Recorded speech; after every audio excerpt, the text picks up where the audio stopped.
अल्हम्दुलिल्लाहिल्लज़ी हब्बब इलैनल ईमान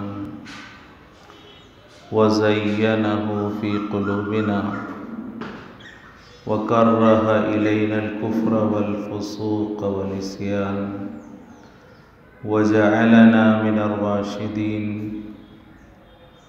वस्सलातु वस्सलामु अला मन बुइस लियुतम्मिम मकारिमल अख़लाक़।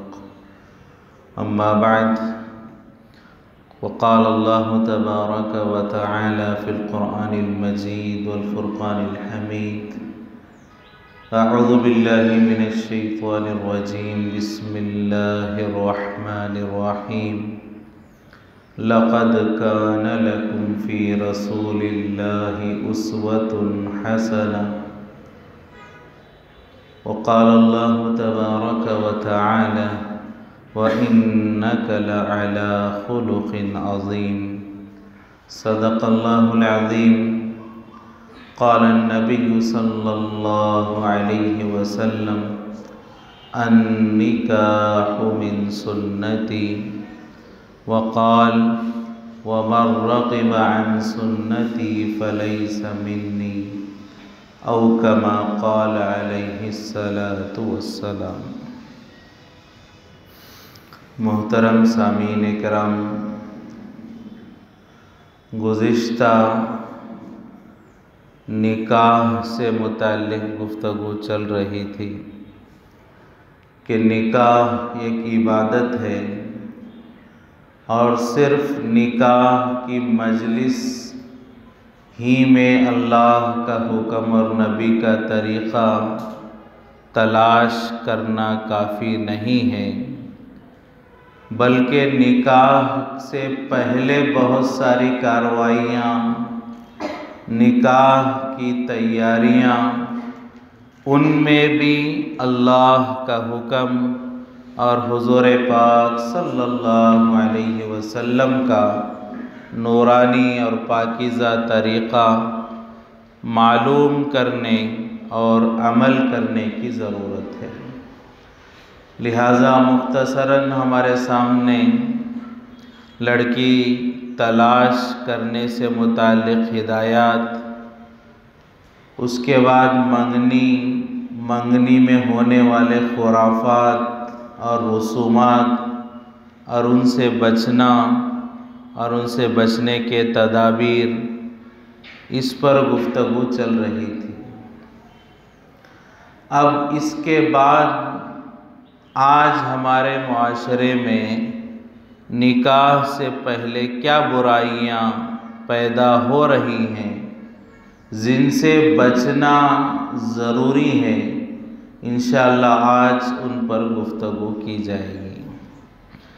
आम तौर पर देखा जा रहा है, मंगनी के बाद, एंगेजमेंट के बाद, रस्म के बाद आजकल लड़का और लड़की आपस में एक दूसरे से बातचीत शुरू कर देते हैं।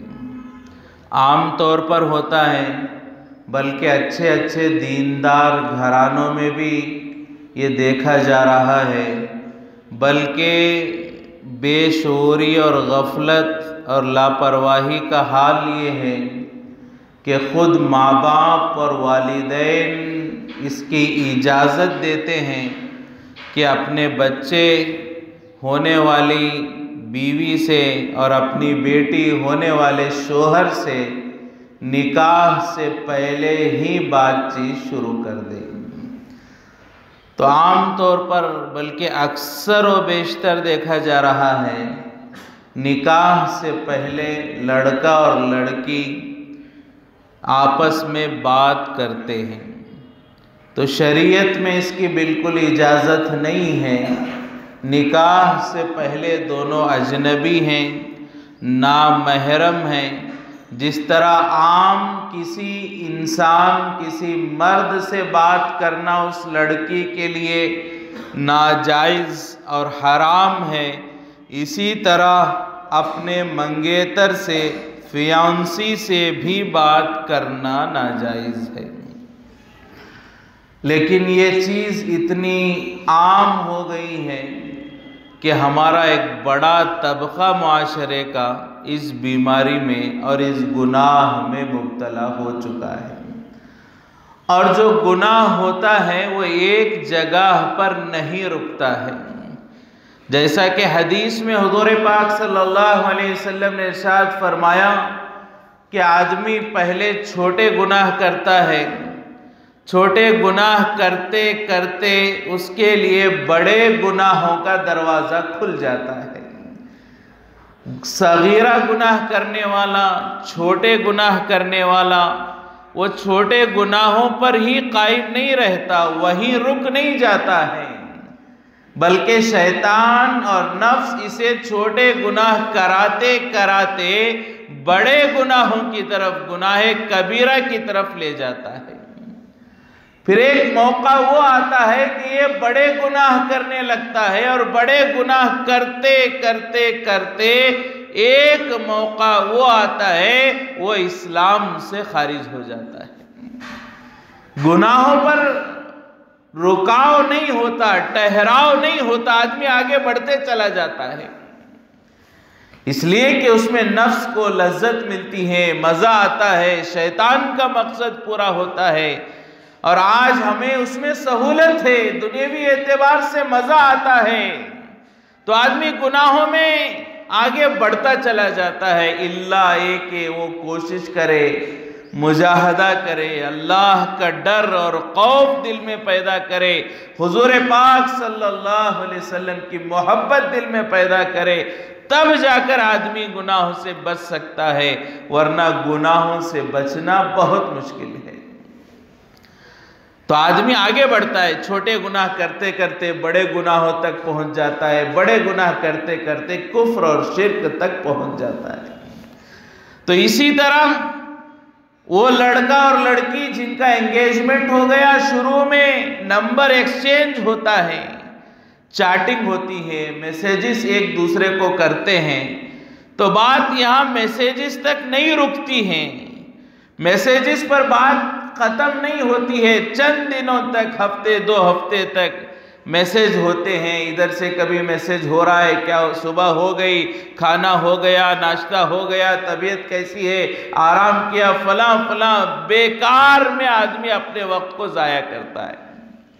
तो शुरू में तो मैसेजेस होते हैं, चैटिंग होती है, लेकिन नफ्स में एक ख्वाहिश पैदा होती है कि जिससे मैं चैटिंग कर रहा हूं उसकी आवाज़ सुनूं। एक फितरत है, एक इंसानी तिब्बी तबई एक ख्वाहिश पैदा होती है कि उसकी आवाज़ सुनूं, उससे बात करूं। अब मैसेजेस से दिल नहीं भरता है, अब चैटिंग से इत्मीनान नहीं होता है, सुकून हासिल नहीं होता है, मजबूर होता है बात करने पर। अब फिर चैटिंग से दूसरा दर्जा आता है कॉलिंग का, कि बात करते हैं। बातचीत शुरू में इब्तिदान सलाम कलाम पर होती है, लेकिन बात बढ़ते बढ़ते घंटों बातें होने लगती हैं, रात भर बातें होने लगती हैं, घरों में, रास्तों पर, चौराहों पर, स्कूलों में, कॉलेजों में 24 घंटे सिर्फ फोन पर लगे रहते हैं अपने मंगेतर से बात करने में। क्यों? अब दिल लग रहा है, अब मजा आ रहा है, एक गुनाह है, बिल्कुल इसकी इजाजत नहीं है शरीयत में, लेकिन बात हो रही है। और ऐसा आम हो चुका है कि घर वाले भी इसे गलत नहीं समझते। बाप घर में आया, काम से, कारोबार से, तिजारत से, नौकरी से बाप घर में आया तो देखा कि बेटा एक कोने में बैठकर बात कर रहा है। अब देखता है कि बेटा कोने में बैठा है, फ़ोन पे लगा हुआ है, बात कर रहा है, बाप के आने की खबर नहीं, सलाम करने का होश नहीं, बाप की खैर खैरियत पूछने की तमीज़ नहीं, बाप को एक गिलास पानी देने का एहसास नहीं, अपने ही धुन में, अपने ही जज्बात में फ़ोन में लगा हुआ है।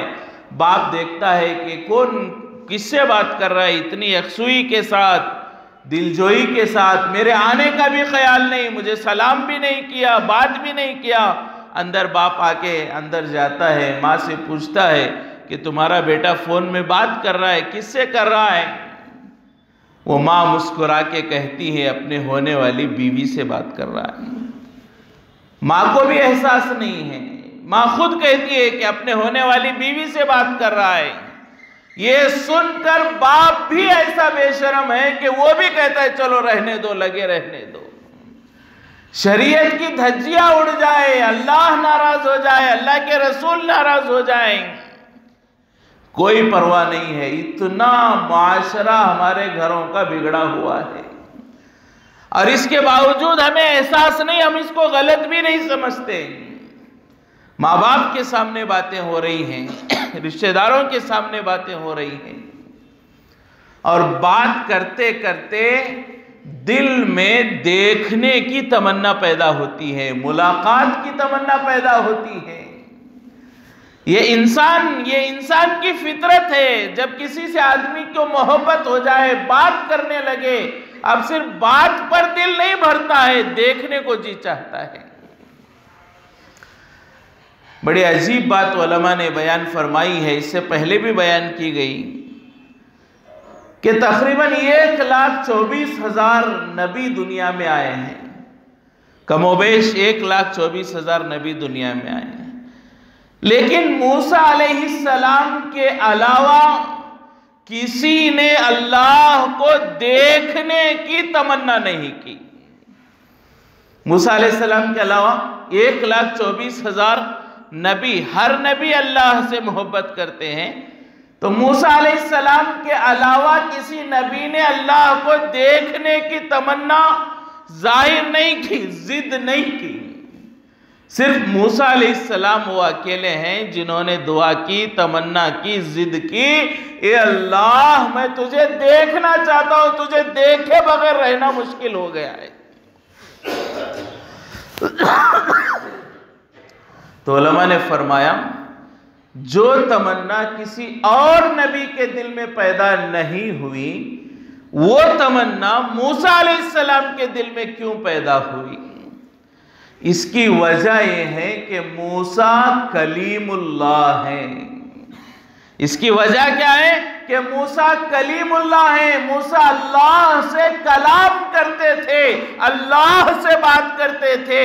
दूसरे अंबिया जिब्राइल के वास्ते से अल्लाह के पैगामात को लेते, मूसा अलैहिस्सलाम जिब्राइल के वास्ते से भी और बराह रास्त अल्लाह से कलाम करते।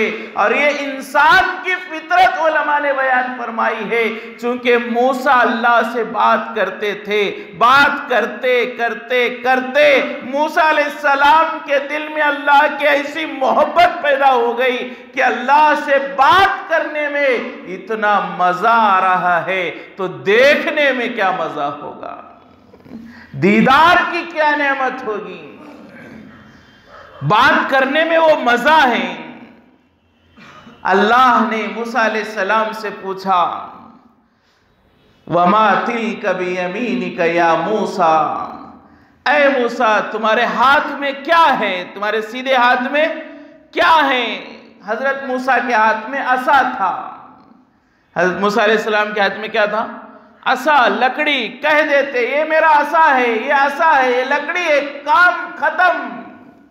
जो अल्लाह ने सवाल किया क्या है बता देते, असा है, काम खत्म। लेकिन अल्लाह से बात करने में मूसा को इतना मजा आता और ऐसी हलावत, चाशनी महसूस होती। अल्लाह ने तो पूछा तुम्हारे हाथ में क्या है, असा कह देते बात खत्म होती। लेकिन मूसा अलैहिस्सलाम ने वो आयत 12 हम सुनते हैं कि मूसा अलैहिस्सलाम ने कहा, ए अल्लाह ये मेरा असा है, मैं इसके जरिए जो है सहारा लेता हूँ, इसके जरिए मैं जानवरों को हाँकता हूँ। उससे जो जो काम किया करते वो तमाम काम मूसा अलैहिस्सलाम गिनाने लगे, हालांकि उनकी जरूरत ही नहीं थी। उतना लंबा जवाब देने की मूसा अलैहिस्सलाम को जरूरत नहीं थी, लेकिन उतना लंबा जवाब हजरत मूसा ने इसलिए दिया कि और ज्यादा देर तक मैं अल्लाह से बात करता रहूं और वो हलावत मुझे महसूस होती रहे। तो ये इंसान की फितरत है, जब किसी से मोहब्बत हो बात करते रहे, लंबी बात करना चाहता है। तो इसीलिए मूसा अलैहिस्सलाम ने ये नहीं कहा ये मेरा आसा है, बल्कि कहा ये मेरा आसा है, मैं इससे सहारा लेता हूं, जानवर हाँकता हूं, फला करता हूं, फला करता हूं। बात लंबी की, क्यों? अल्लाह से बात करने में वो हलावत महसूस हो रही थी। और जिस इंसान जिससे बात करता है उसे देखने की तमन्ना दिल में पैदा होती है। ये इंसान की फितरत है। इसीलिए मूसा अलैहिस्सलाम अकेले हैं जिन्होंने अल्लाह से दुआ की, अल्लाह मैं तेरा दीदार करना चाहता हूं, दूसरे नबियों ने नहीं की। लिहाजा जब निकाह से पहले, एंगेजमेंट के बाद बात होने लगे लड़के और लड़की के दरमियान, बात होते होते दिल में ख्वाहिश पैदा होती है कि मैं जिससे बात कर रहा हूं, अपने महबूब से, अपने मंगेतर से, अपने होने वाली बीवी या शोहर से, मैं उसे देखूं, ये ख्वाहिश पैदा होती है। बात पर आदमी को दिल नहीं भरता, देखने की तमन्ना होती है। अब वो देखने के लिए मुलाकातें होती हैं, होटलों पर, रेस्टोरेंटों पर मुलाकातें होती हैं, खाना खाया जाता है, पार्कों में घूमते हैं। निकाह से पहले होने वाला शोहर और बीवी पार्कों में साथ में घूमते हैं, होटलों में खाना खाते हैं। ये सब नाजायज और हराम है, सब गलत है, सब नाजायज। इस्लाम में इसकी इजाजत नहीं है। हम इस्लाम में हैं, अब हमारी मर्जी नहीं चलेगी, जो अल्लाह का हुक्म है वो चलेगा। इस्लाम में आना या ना आना ये हमारी मर्जी है कि हम खुशी से इस्लाम कबूल करें। लेकिन एक मर्तबा इस्लाम कबूल कर लिया, अब हमारी खुशी नहीं चलेगी, अल्लाह की खुशी चलेगी। हमारी मर्जी नहीं चलेगी, अल्लाह की मर्जी चलेगी। लिहाजा निकाह से पहले, एंगेजमेंट के बाद बात करते करते हालत यहां तक आती है, नौबत यहां तक आती है कि मुलाकात की तमन्ना पैदा होती है, और मुलाकात हो रही है। हम सब जानते हैं आजकल मुआशरे में ये बिगाड़ हम देख रहे हैं।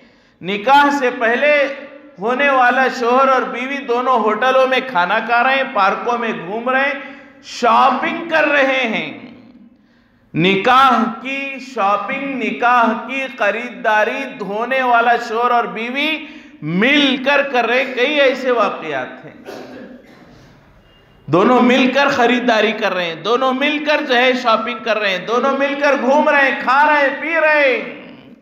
क्यों? बात करते करते देखने की तमन्ना दिल में पैदा हुई। चलो मुलाकात बार बार तो नहीं हो सकती, कभी कभार होगी। अब दिल नहीं भरता और देखने को जी चाहता है, तो कॉलिंग से मरहला आगे बढ़कर कहां आता है? वीडियो कॉलिंग पर आता है। निकाह से पहले लड़का और लड़की पहले चैटिंग पर थे, फिर कॉलिंग पर आए, फिर मुलाकातें हुई। कभी कभार हफ्ते में एक आध बार मिलने से भी जी नहीं भरा, तो अब क्या कर रहे? वीडियो कॉलिंग पर आ रहे हैं कि दिन भर रात भर घर वालों से छुपते छुपाते, बास जगह तो घर वालों के सामने घर वाले भी बेशर्म हो गए, बेहया हो गए। और जब आदमी बेहया हो जाता है, कोई गुनाह कर ले उसे शर्म नहीं आती। तो वीडियो कॉलिंग पर बात हो रही है। शरीयत ने जब कहा कि सिर्फ निकाह के इरादे से एक नजर देखने की इजाजत है, और यहां घंटों घंटों देखना, इसकी इजाजत शरीयत में कहां से मिल सकती है? निकाह के इरादे से एक नजर देखने की इजाजत है निकाह से पहले, फिर निकाह हो जाए तब जो चाहे कर ले, लेकिन निकाह से पहले सिर्फ एक नजर देखने की इजाजत है। और हमारा हाल क्या है हमारे नौजवानों का कि वीडियो कॉलिंग में रात रात भर, दिन भर वक्त गुजार रहे और वीडियो कॉलिंग हो रही, और उसमें बहुत सारी ऐसी बातें जो बेहयाई की, फहाशी की, जो शर्म और हया के हुदूद पार कर दे। इंसानियत के हुदूद पार कर दे, हैवानियत के जो है दर्जे में शामिल कर ले, ऐसी बेहयाई की बातें हो रही हैं। शादी के बाद जो शोहर और बीवी के दरमियान होने वाली बातें, वो बातें शादी से पहले ही हो जाती हैं। इस दर्जे हमारा मुआशरा बिगड़ता हुआ जा रहा है, फहाशी की तरफ, बेहयाई की तरफ गिरता हुआ जा रहा है। ऐसे वाकयात हैं, ऐसा नहीं कि ये जो है कोई आम बात कही जा रही है, ऐसे हकीकत प्रैक्टिकली ऐसे कारगुजारियां हो रही हैं। बाद में चलकर किसी मसले से दोनों खानदानों के दरमियान अनबन हो जाती है, और इन दो लोगों के दरमियान अनबन हो जाती है, निकाह टूटने को आता है। यानी एंगेजमेंट के बाद ये हो जाता है कि अब एंगेजमेंट तोड़ दी जाए, खत्म कर दिया जाए, अब इनका निकाह नहीं हो सकता। उस वक्त में ये राज खुल रहे हैं। जो तो निकाह हो रहे हैं उसमें मालूम ही नहीं हो रहा कि निकाह से पहले क्या क्या हुआ था। जो एंगेजमेंट के बाद निकाह हो रहे हैं तो उनमें मालूम नहीं हो रहा है कि क्या हो रहा था या क्या हो चुका है निकाह से पहले। लेकिन हकीकत कहां खुलती है? बाज वाकयात ऐसे आते हैं, एंगेजमेंट हो गया, निकाह से पहले एंगेजमेंट तोड़ने के हालात आ गए। अब हकीकत खुल रही है, लड़की परेशान है, रो रही है, खुदकुशी करने पर आमादा है। माँ बाप परेशान हो जाते हैं, बेटा क्या बात है, एंगेजमेंट टूटी है ना, क्यों खुदकुशी कर रही हैं, क्यों गमगीन हो रही है? इतना भी डरने की और गम करने की क्या जरूरत है? हो सकता है अल्लाह तुझे इससे अच्छा शोहर देगा। अच्छा हुआ निकाह से पहले जो है रिश्ता टूट रहा है, निकाह होकर ये हालात होते तो बड़ी मुसीबत होती। तो निकाह से पहले रिश्ता टूट रहा है, अल्लाह तुझे इससे अच्छा शोहर देगा, रोने की क्या जरूरत है? माँ तसल्ली दे रही है बेटी को, लेकिन बेटी है कि आंसू रो के रुकते नहीं है, बहुत ज्यादा गमगीन। पूछा माँ ने, क्या बात है बेटा, क्या है? तो बेटी ने कहा, वाकया जो हकीकत है, बेटी ने कहा जो हुआ है वो वाकया सुना रहा हूँ। बेटी ने कहा, अम्मी जान हमारा एंगेजमेंट हुआ, बातचीत हुई, गार्डनों में मुलाकातें हुई, और जो है होटलों में खाने हुए, फिर उसके बाद वीडियो कॉलिंग हुई, और इतना हम आगे बढ़ चुके, और मुझे भी ये लग रहा था कि आज न कल, महीने 2 महीने के बाद मेरा निकाह होगा, और मैं पूरा इसे अपने आप को मुझे सौंपना पड़ेगा। तो मैं इसे अपना शोहर गोया के मान चुकी थी, लिहाजा वीडियो कॉलिंग में मैंने बरहना होकर उससे बात की है, बगैर कपड़ों के मैंने अपनी तस्वीरें भेज दी है, बगैर कपड़ों के मैंने उससे बातचीत की है, और उसके पास ये सब चीजें मेरी महफूज है। अब मेरे पास खुदकुशी के अलावा कोई रास्ता बाकी नहीं रहा है। ये हमारे मुआशरा, मुस्लिम मुआशरा, हमारे मुआशरे के हालात हैं। अमेरिका और फ्रांस, यहूद और नसारा के मॉडर्न कल्चर वालों के नहीं, हम मुसलमानों में, हमारे इलाके वालों की ये कारगुजारियां हैं जो आपके सामने सुना रहे हैं। सुनाने में हमें भी झिझक हो रही है, मस्जिद में बैठकर सुनने में आपको भी अच्छा नहीं लग रहा है, लेकिन हकीकत है कि हमारे ही इलाके की एक बच्ची ने कहा कि अम्मी जान आप किसी तरह से मुझे उसी से निकाह कराओ, चाहे उसके पैर पकड़ लो आप, लेकिन उसी से निकाह कराओ, इसलिए कि मेरी पूरी इज्जत जो है उसके हाथ में है। मैंने तस्वीरें भेज दी, वीडियोस भेज दिए, जो है बगैर कपड़ों के मैंने जो है उससे वीडियो कॉलिंग कर दी, अब मैं मुंह दिखाने के काबिल नहीं रही। अब जब ये बात उस मां को बोले, मां के जिगर का क्या हाल होगा? बाप को मालूम हो जाए मेरी बच्ची के साथ ऐसा हुआ, मेरी बच्ची ने ऐसी गलती की है, उस बाप के क्या हाल होगा? ये सब इसलिए हुआ कि हमने शरीयत को हल्का समझा, शरीयत के हुक्म को हल्का समझा। हमने उसी वक्त रोक नहीं लगाई जब बात हो रही थी, जब चैटिंग हो रही थी। अगर उसी वक्त हमने रोक लगाए देती और हम अपने बच्चों से कहते कि अभी बच्चों एंगेजमेंट हो चुकी है, अनकरीब शादी होने वाली है, 25 साल तुमने इंतजार किया और 2-4 महीने सब्र कर लो, शादी हो जाएगी, उसके बाद अपनी बीवी से बात करना। अगर तुम्हें इंतजार नहीं होता तो बता दो, हम जल्दी शादी कर लेंगे। इतना अगर कहकर बच्चों को रोक दिया होता, ये जो नौबत है ये नौबत नहीं आती। ऐसे हालात हैं और ऐसी कई कारगुजारियां हैं जो मस्जिद की कमेटी, मस्जिद की जिम्मेदार या गांव के बड़े हैं, उन लोगों को मालूम है। ऐसे और भी बहुत सारे वाकयात हैं जो उनके सामने आ रहे हैं। लोग खून के आंसू रो रहे हैं। ये वजह क्या, गलती क्या कि शुरू में अगर हम अपने बच्चों को रोक देते कि बच्चे एंगेजमेंट तो हुआ है, सही है, वो तेरी होने वाली बीवी है, वो तेरे होने वाला शौहर है, लेकिन अभी से बात करना गलत है, अल्लाह नाराज होंगे, अल्लाह के रसूल नाराज होंगे, 2-4 महीने इंतजार कर लो। हाँ, अगर इंतजार नहीं होता तो जल्दी निकाह कर लेंगे, लेकिन निकाह से पहले ये गलत काम, ये बात करना, ये वीडियो कॉलिंग करना, ये चैटिंग करना, ये ऑनलाइन डेटिंग करना और बाहर घूमना फिरना, ये हरगिज मत करना। वाकई तुझे निकाह की जरूरत है तो कह देना कि मैं तुम्हारा निकाह जल्दी कराऊंगा। अगर हम शुरू में रोक देते तो ये नौबत नहीं आती। लेकिन आज कितने हम में से बड़े ऐसे हैं, नमाजी हैं, हाजी हैं, रोज़ेदार हैं, मस्जिद के मुतवल्ली हैं, शहर के ज़िम्मेदार हैं और जय फलां है, उनके घरों में बच्चों से गलतियां होती हैं और हम नज़रअंदाज कर देते हैं, कहते हैं तो बीवी, होने वाली बीवी ही से तो बात कर रहा है। आगे नौबत कहाँ जाएगी, शैतान यही नहीं रुकाएगा, शैतान कहाँ तक ले जाएगा वो अल्लाह ही बेहतर जानता है।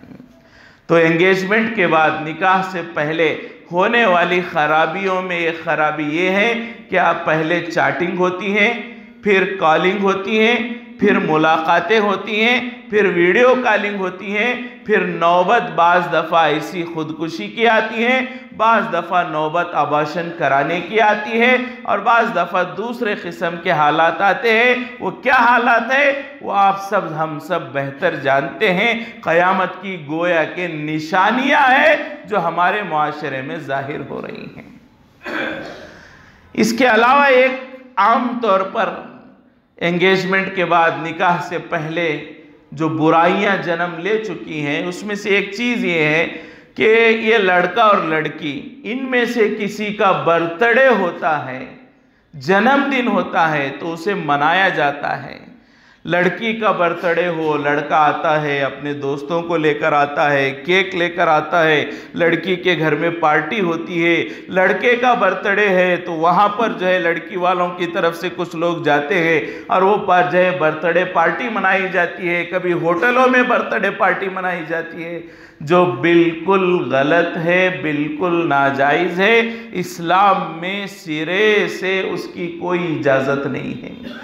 इस्लाम में जन्मदिन मनाने की, बर्थडे के जो है दिन मनाने की इजाज़त नहीं है। अगर होता तो वो हुज़ूर पाक सल्लल्लाहु अलैहि वसल्लम की विलादत का दिन मनाया जाता, लेकिन उलमा फरमाते हैं हुज़ूर ने साफ अल्फाज में कहा है इस्लाम में 2 ही ईदें हैं, 2 ही सेलिब्रेशन है, 2 ही खुशी के मौके हैं। एक रमज़ान की ईद उल फितर है, दूसरे बकरीद में ईद उल अज़हा, यही 2 ईदें हैं। तीसरी कोई ईद मुसलमानों की नहीं है।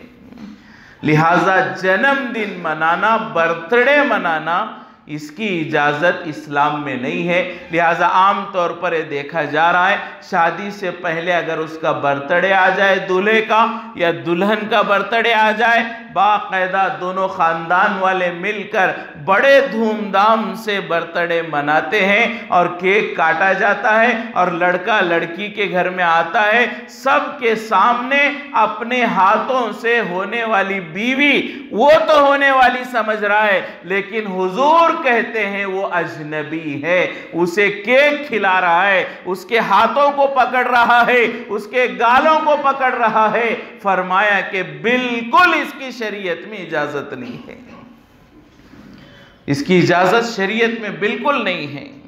औरत के लिए कहा गया, अल्लाह वाले फरमाते हैं किसी अजनबी मर्द के हाथ लगने से बेहतर है कि औरत को किसी खिंजीर का बदन लग जाए। खिंजीर के लगने से जिस तरह औरत अपने आप को घिन महसूस करती है, अजनबी मर्द के लगने से ऐसी घिन महसूस होनी चाहिए।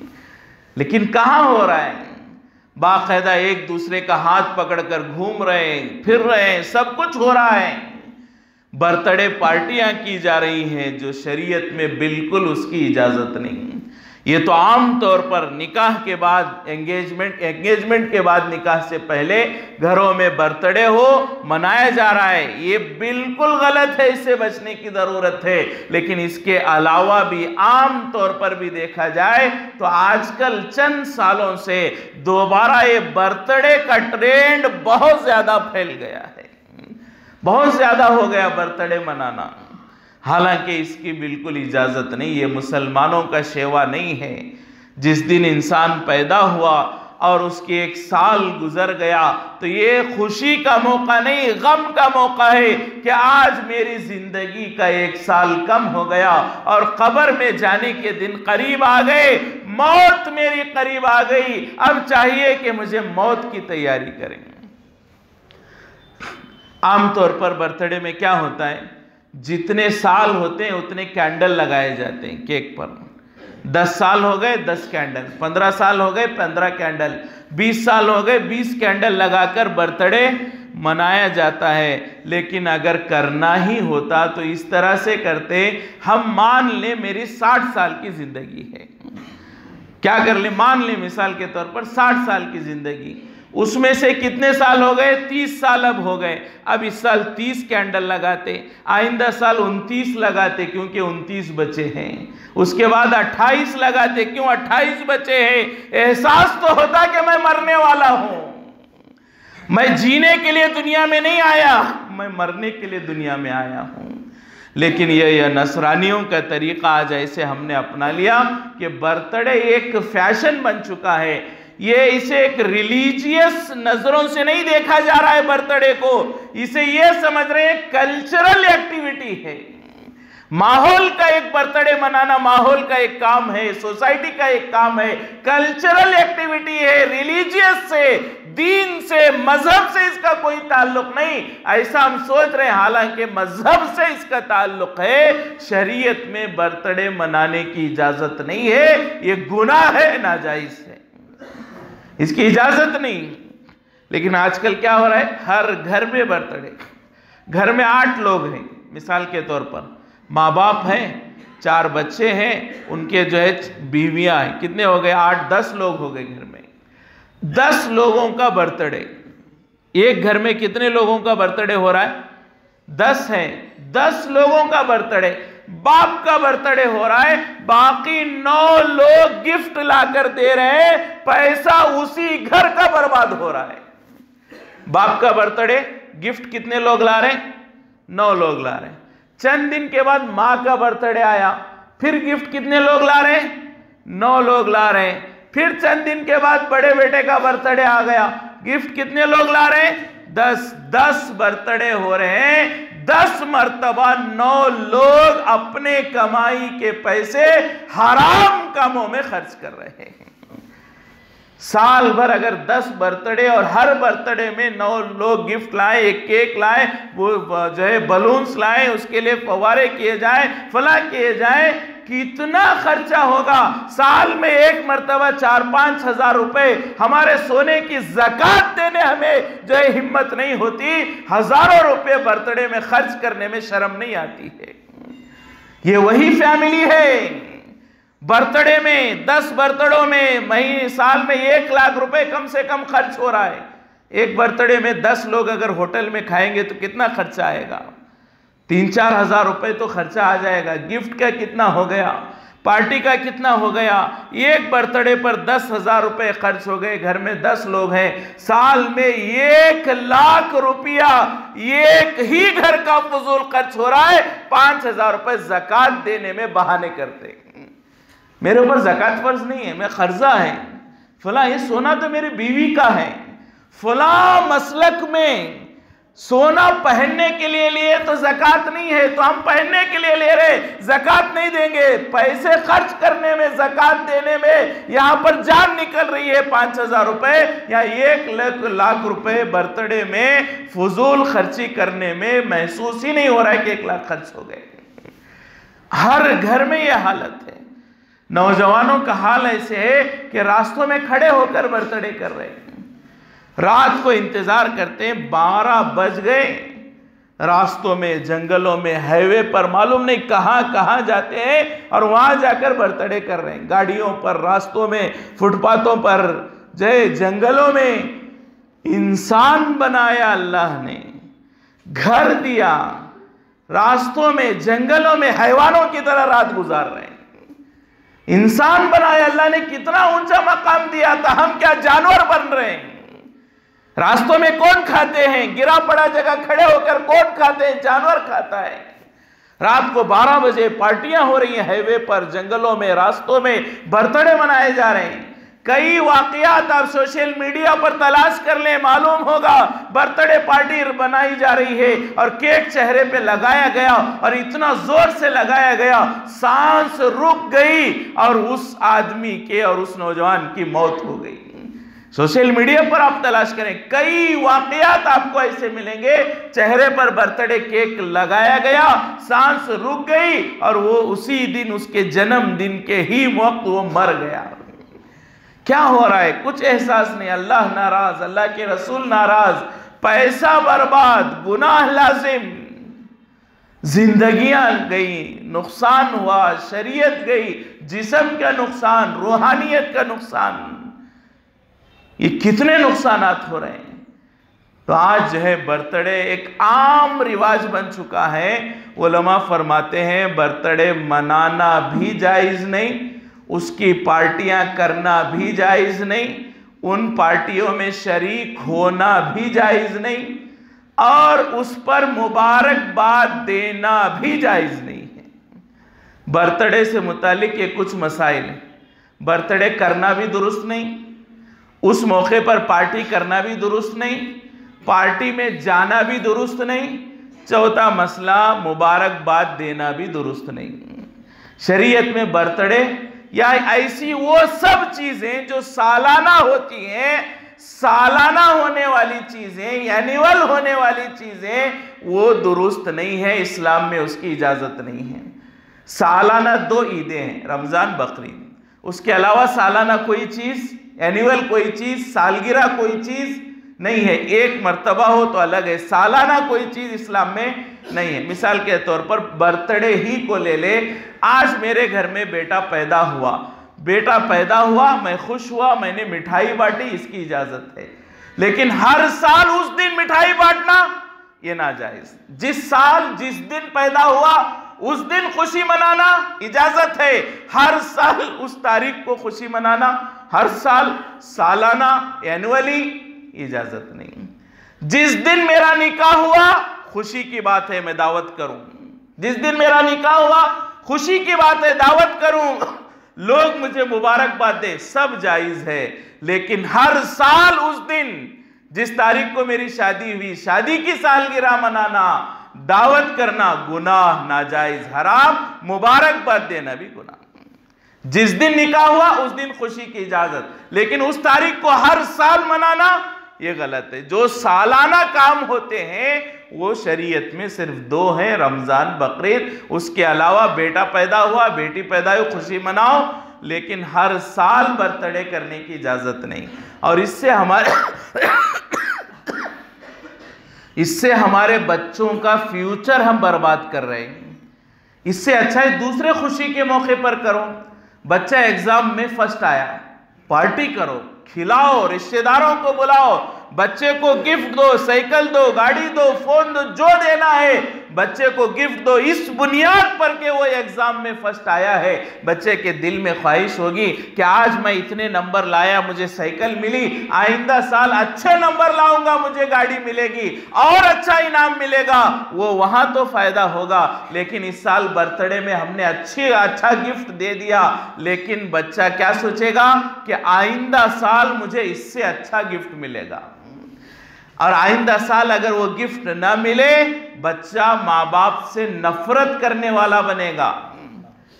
कितने वाकयात हैं, आपने भी सुने, मैंने भी सुने। बच्चे माँ बाप से झगड़ते हैं, आपको मेरा बर्थडे याद नहीं। कितने बच्चे कहते हैं, झगड़ते हैं, आपको मेरा बर्थडे याद नहीं, आपने मेरे बर्थडे पर गिफ्ट नहीं दिया, मनाया नहीं, दावत नहीं दी, कोई ट्रीट नहीं दी, कोई पार्टी नहीं की। बच्चे झगड़ रहे हैं, क्यों? हमने उन्हें आदत बिगाड़ी है। अगर एग्जाम के पास होने पर, नूरानी कायदा खत्म होने पर, नाजिरा खत्म होने पर, दुआएं याद करने पर, नमाज के सीखने पर, जमात में जाकर आने पर अगर पार्टी की होती, हमारा बच्चा और दीनदार बनता। लेकिन हमने वो सब छोड़ा। नमाज के पढ़ने पर कोई पार्टी नहीं है, नूरानी कायदे के खत्म होने पर कोई दावत नहीं है, नाजिरा खत्म होने पर कोई खुशी नहीं है। अब बर्थडे मनाओ, हमारे बच्चों को हम खुद बिगाड़ रहे हैं। ऐसा हुआ है, अभी कुछ दिन पहले कारगुजारी सुनी कि जो है बच्चे ने बर्थडे में एक कार मांगी, मालदार बच्चा था, कि मुझे फलां कार चाहिए। बाप का उतना बजट नहीं था, कोई दूसरी कार जो है, कार लेके आया बाप, लेकिन कोई दूसरी कार लेके आया, बच्चा वो कार ले गया, जाकर नदी में जो है छोड़ दिया। ऐसे कई वाकयात हैं, बच्चों का फ्यूचर हम बिगाड़ रहे हैं बर्थडे मनाकर। तो इसके लिए बर्थडे खुशी का मौका नहीं। बाज़ लोग ये कहते हैं खुशी मनाना क्या गलत है, इस्लाम में खुश होने की इजाज़त है, खुशी मनाना क्या गलत है? खुश होने की इजाज़त है, लेकिन उसी दिन खुश होना और उसी दिन केक लाना, उसी दिन बिरयानी बनाना या कोई दावत करना, इसकी इजाज़त इस्लाम नहीं देता है। साल भर आप रोज़ाना खुशी मनाएं, गोश्त पकाएं, बिरयानी पकाएं, दावतें करें, लेकिन उस दिन करना ये गलत है, ये इसकी इस्लाम में इजाज़त नहीं है। तो ये तमाम चीज़ें गलत हैं। ये आम तौर पर हमारे नौजवानों में बहुत ज़्यादा हो रहा है। बर्थडे मनाते भी हैं, पार्टियां करते भी हैं, पार्टियों में बुलाते भी हैं और विश भी करते हैं। विश भी नहीं करना चाहिए। तो इन तमाम चीज़ों से बचें। और ख़ास तौर से जो निकाह से पहले ये बर्थडे वगैरह होने वाला दूल्हा दुल्हन वगैरह मनाते हैं, इससे भी बचने की ज़रूरत है। अब ये चूँकि कुछ अहम मसला था बर्थडे से मुतालिक, अगर ये जो है मौकूफ़ किया जाता तो तकरीबन आइंदा जुमा का आधा हिस्सा चला जाता, इसलिए मुख्तसरन इसे आज ही किया गया, जिसमें वक्त कुछ देर हो गया। आइंदा इंशाल्लाह वक्त पर बात ख़त्म करने की कोशिश की जाएगी। अल्लाह तबारक व तआला हम तमाम को जो है दीन इस्लाम को हक़ समझते हुए उस पर 100% अमल करने की तौफ़ीक़ नसीब फरमाए, और इस्लाम की वो बातें जो हमें अमल करने में मुश्किल लगती हैं, ख़ास तौर से बर्थडे वगैरह जिसमें हमारा दिल लगता है और अल्लाह मना करते हैं, ऐसी तमाम चीज़ों से भी बचने की अल्लाह हम सबको तौफ़ीक़ नसीब फरमाए। अल्लाह हम सबको शरीयत पर अमल करने की तौफ़ीक़ नसीब फरमाए। जो कुछ कहा गया सुना गया इस पर अमल की तौफ़ीक़ नसीब फरमाए। एक ज़रूरी ऐलान ये है कि अभी चंद दिन पहले, 2-3 दिन पहले हमारे डॉक्टर इरफान साहब कित्तूर, इनके वालिद मरहूम अब्दुल कादिर साहब का इंतकाल हुआ। दुआ फरमाए अल्लाह उनकी मग़फ़िरत फरमाए, अल्लाह उनके दर्जात को बुलंद फरमाए। और इसी तरह जो है हमारे बेलगाम शहर के एक बहुत ही अज़ीज़ हमारे दोस्त और बहुत मशहूर एक मुफ्ती साहब थे, मुफ्ती अब्दुल हमीद साहब, तकरीबन जो है 38 साल 40 साल की उम्र, चंद दिन पहले अचानक दिल का दौरा पड़ा और उनका इंतकाल हुआ। दुआ फरमाए कि अल्लाह उनकी मग़फ़िरत फरमाए। बहुत नेक सिफत थे, अल्लाह वाले थे, आलिम थे, हाफिज़ थे, मुफ्ती थे और मदरसे में खिदमत करते। और सबसे बड़ी बात है कि बहुत बड़े बुज़ुर्ग अल्लाह वालों से उन्हें खिलाफत भी मिली थी। वली सिफत इंसान थे, बहुत नरम मिजाज, जो है उनका इंतकाल हो गया। 3 बच्चे हैं, दुआ फरमाएं कि अल्लाह उनके घर वालों को सब्र जमील नसीब फरमाए, अल्लाह उनको दर्जात बुलंद फरमाए और उनकी खिदमत का अल्लाह बेहतरीन बदला नसीब फरमाए। इसी तरह अभी एक बहुत ही अफसोसनाक खबर कल हमें सुनने में आई कि मेरे राजीव गांधी नगर के हमारे इमाम साहब एक हादसे में इंतकाल कर गए। दुआ फरमाएं कि अल्लाह उनकी मगफिरत फरमाए, अल्लाह उनके दर्जात को बुलंद फरमाए, अल्लाह उनके घर वालों को सब्र जमील नसीब फरमाए। इसी तरह पूरी उम्मत में, हमारे रिश्तेदारों में, वालिदैन में जिनका भी इंतकाल हुआ, अल्लाह उन सब की मगफिरत फरमाए। व आखिर दावाना अनिल हम्दुलिल्लाहि रब्बिल आलमीन।